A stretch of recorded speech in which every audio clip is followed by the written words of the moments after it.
வணக்கம் நண்பர்களே. இன்றைய பதிவு, நம்முடைய வாழ்க்கையில் நெருக்கடியான சூழ்நிலை வந்தால் அப்பொழுது ஒரு தீபம் ஏற்றி வழிபட வேண்டும். அந்த தீபத்தின் விவரங்கள் என்ன என்பதை பற்றி பார்க்கலாம். நம்ம சேனலை இதுவரைக்கும் சப்ஸ்கிரைப் பண்ணாதவங்க சப்ஸ்கிரைப் பண்ணிட்டு பக்கத்தில் உள்ள ஒரு பெல் பட்டனை அழைச்சி நமக்கு ஆதரவு தாருங்கள். வாழ்க்கை என்பது கஷ்டங்களுக்கும் சந்தோஷமான நிகழ்வு நிறைந்துதான். அனைத்து சமயங்களிலும் நமக்கு கஷ்டமும் இருக்க போவதில்லை, சந்தோஷமாக இருக்க போவது.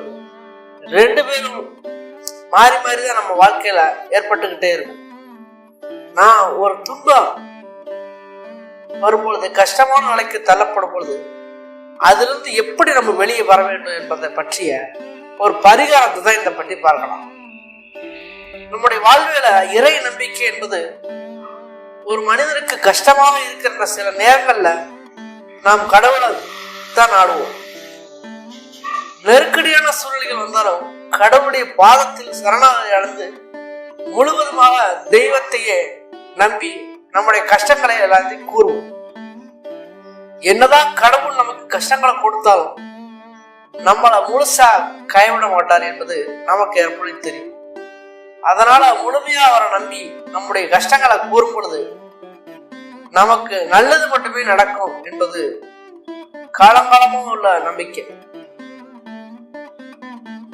நான் முதலே சொன்ன ஒரு பரிகாரம் என்ன செய்ய வேண்டும்னா, நெருக்கடியான சூழ்நிலைகள் வரும்பொழுது அந்த நேரத்தில் அவங்க மனதிற்கு பிடித்த ஏதாவது ஒரு கோவிலுக்கு சென்று, உங்களுடைய இஷ்ட தெய்வமான அந்த கோவிலுக்கு சென்று, அந்த இஷ்ட தெய்வத்துடைய கிழமை, முக்கியமான கிழமை, அம்மன் கோவில்னா வெள்ளி செவ்வாய், முருகன்னா செவ்வாய்க்கிழமை, இந்த மாதிரி குரு பகவானா வியாழக்கிழமை, இந்த மாதிரி உங்களுக்கு அந்த கிழமை அன்றைக்கு எந்த ஒரு நேரத்தினாலும் சரி இந்த பரிகாரத்தை செய்யலாம். அதற்கு தேவையானது 108 மண் அகல் விளக்குகள். இந்த 108 மண் அகல் விளக்குகள்ல நெய் தீபம் ஏற்றி வழிபாடு வந்தா இதற்கு மிகப்பெரிய சக்தி இருக்கிறது என்பது பலருக்கும் தெரியாத ஒரு உண்மை. கஷ்டம் நிறைந்த நேரத்துல தான் இந்த தீபமானது ஏற்றி இறைவனை வழிபடும் முழுவதுமாக நம்பி வழிபட்டால் நிச்சயமாக பலன் கிடைக்கும். கஷ்டமான ஒரு சூழ்நிலையில் எப்படி வெளியேற போறோம் என்று நினைத்துக் கொண்டே இருப்பது ஒரு பயனுமே இல்லை. இந்த 108 நெய் தீபத்தை ஏற்றி கந்த சஷ்டி கவசத்தை மனதார நினைத்து படியுங்க. உங்க வாழ்வில எந்தெந்த கஷ்டம் இருந்தாலும் அது அப்படியே இலேசா போயிடும்.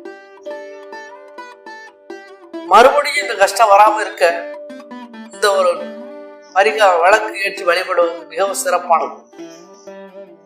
பொதுவா எப்போதுமே நம்ம கந்த சஷ்டி கவசம் நம்மளுடைய மனதால வளைஞ்சுக்கிட்டே இருக்கும். நீங்க நெருக்கடியான சூழ்நிலை இருக்கும் போது உங்களுக்கு ஒரு விதமான பயம் ஏற்படும். அந்த பயத்திலிருந்து உங்களை போக்கிக்கொள்ள இந்த கந்த சஷ்டி கவசம் மிகவும் ஒரு பயனுள்ளதா இருக்கும். உங்களுக்கு பயம் எல்லாம் போய் ஒரு புது தெம்பு கிடைக்கும். இந்த தெம்ப எப்பொழுதுமே உணரலாம். 108 அகல் விளக்குல ஏற்றி இந்த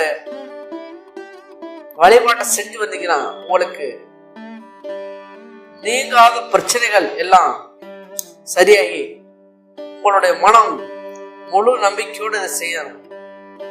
செஞ்சு பாருங்க. நன்றி, வணக்கம்.